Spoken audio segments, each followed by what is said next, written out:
নেত্রকোনায় দিনব্যাপী free medical camp, ৫ শতাধিক রোগীকে চিকিৎসা, ঔষধ বিতরণ। হৃদয় রায় সজীবের তথ্য ও ভিডিও চিত্রে। নেত্রকোনার কেন্দুয়ায় দিনব্যাপী ফ্রি মেডিকেল ক্যাম্প হয়েছে। ফ্রি মেডিকেল ক্যাম্পে রোগীদের ব্যবস্থাপত্রের পাশাপাশি ঔষধ দেয়া হয়েছে।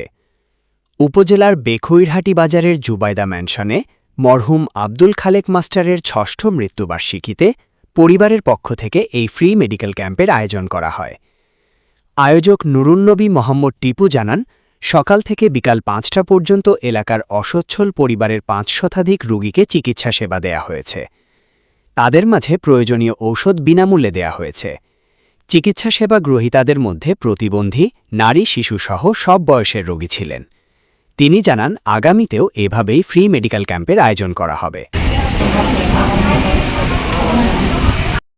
আসসালামু আলাইকুম, আমি doctor Amina Rahman লিমু, BDS BCS স্বাস্থ্য, Sylhet MAG Osmani medical college হাসপাতাল।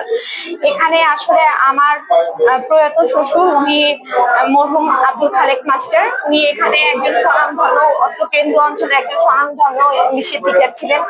আমার শ্বশুরের আজকে মৃত্যুবার্ষিকী, তো আমরা প্রতিবারই চাই যে মানে তথাকথিত নিয়মের বাইরে যে মানুষকে সেবা প্রদান করে তাদের মাধ্যমে মানুষের সেবা প্রদান করার মাধ্যমে এই দিনটাকে উদযাপন করার জন্য, এবং এই দিনটা যেন সবার আমরা সেবা করতে পারি এবং সেবা করার মাধ্যমে মানুষের মাধ্যমে আমরা পৌঁছে দিতে চাই যে সেবাই আমাদের মূল লক্ষ্য। আমাদের পরিবারের সবার পক্ষ থেকে সবার জন্য, আমার শ্বশুরের জন্য দোয়া এবং মাগফিরাত কামনা করছি।